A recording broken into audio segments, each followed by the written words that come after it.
Pemirsa, inovasi menjadi kunci bagi pelaku usaha agar produknya bisa diterima dan bersaing di pasaran.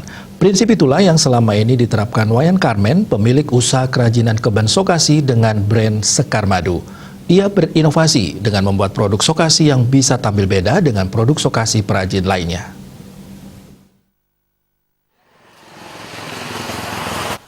Warga Desa Jehem, Kecamatan Temuku, Bangli ini sudah 11 tahun menggeluti usaha kerajinan Sokasi batik.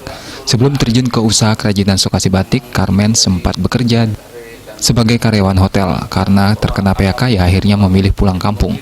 Potensi di Bangli yang paling dominan adalah bambu, sehingga dirinya melirik kerajinan keben. Ia pun kemudian mencoba belajar secara otodidak, membuat produk Sokasi yang berbeda. Dengan produk Sokasi pada umumnya, Karmen mendapat inspirasi menghias Sokasi dengan batik. Teknik membatik yang dilakukan pada Sokasinya sama seperti membatik pada selembar kain. Proses pewarnaannya melalui tahap perebusan tanpa menggunakan cat dan minyak. Menurutnya hal inilah yang membuat produk batiknya memiliki ketahanan yang lebih lama dibanding produk Sokasi lainnya. Meski dicuci atau disikat, warna dan motif batiknya tidak luntur. Selain itu, juga aman jika tersentuh makanan.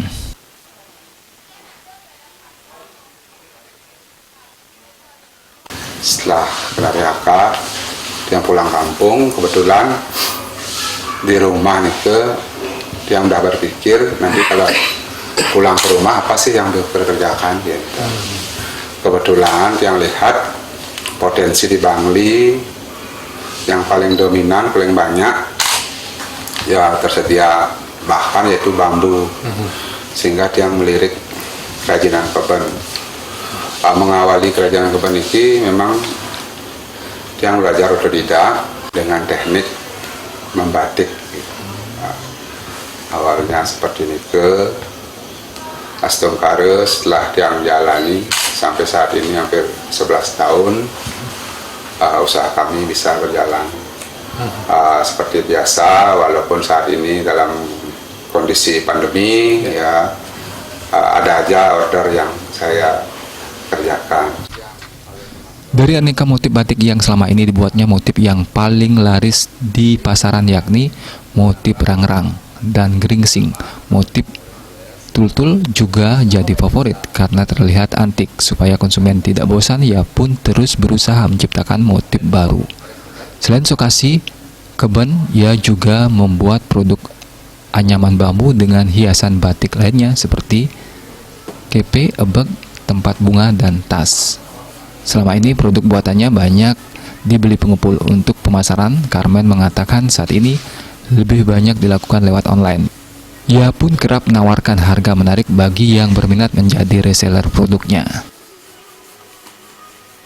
Sukses yang mengucapkan ring desa susunan yang pengkali ring media Bali Pos, Bali TV yang telah memperhatikan kami selaku pengrajin kecil. Mudah-mudahan sumbangsih promosi dari bapak-bapak bisa memberikan kami jalan ke depannya untuk lebih dikenal. Usaha UKM Sekar Madu niki bisa berguna untuk keluarga, untuk orang banyak.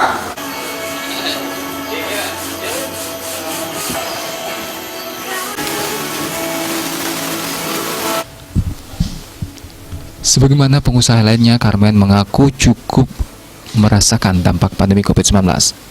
Daya beli konsumen dirasakan sangat menurun. Setelah 2 tahun berlalu, dampaknya sangat dirasakan karena konsumen sekarang lebih banyak mencari produk yang murah.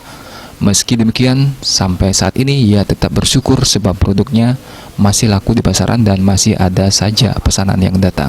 Putu Ratna, Bali TV.